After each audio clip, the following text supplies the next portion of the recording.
হনুমানজিকে কেন সংকটমোচন বলা হয় এবং হনুমানজিকে কেন চিরঞ্জীবী বলা হয়? হনুমানজি কোনোদিনও কিন্তু এই পৃথিবী ছেড়ে যায়নি এবং যাবেও না, কারণ যতগুলো যুগ তত যুগেই কিন্তু হনুমানজি এই পৃথিবীতেই ছিলেন এবং কলিযুগেও থাকবে। কাজে হনুমানজিকে যেখানে আপনি স্মরণ করবেন, হনুমানজির কথা যেখানে মনে করবেন, সেখানেই হনুমানজি আপনার জন্য হাজির হবে। এরকম প্রমাণ অনেক ভক্তের সাথেই কিন্তু ঘটেছে। এছাড়াও চিরঞ্জীবী বলা হয় কারণ হনুমানজির কোনোদিনও মরণ নেই।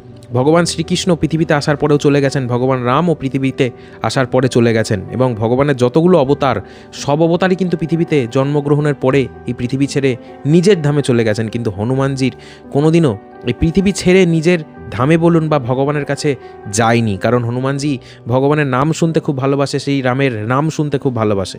আর পৃথিবীতে শ্রীরামের আরাধনা করা হয় এবং প্রত্যেকটা হনুমানজির মন্দিরে কিন্তু রামের পুজো করা হয়। আর এই রামের নাম পৃথিবীতেই একমাত্র হয়, এই কারণেই পৃথিবীতে সর্বত্র যেখানে যেখানে শ্রীরামের নাম হয় সেখানে সেখানে হনুমান বিরাজমান।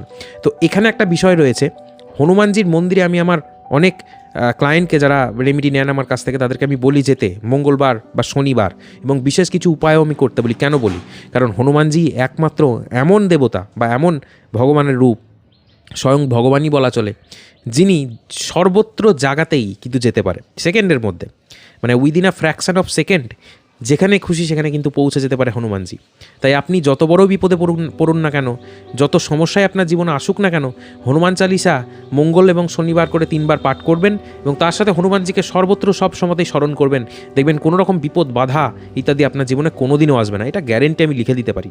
আর এরকম অনেক প্রমাণ আমি নিজেও পেয়েছি এবং আমার অনেক ক্লায়েন্টরাও পেয়েছে। তো হনুমানজিকে সর্বত্র স্মরণ করবেন।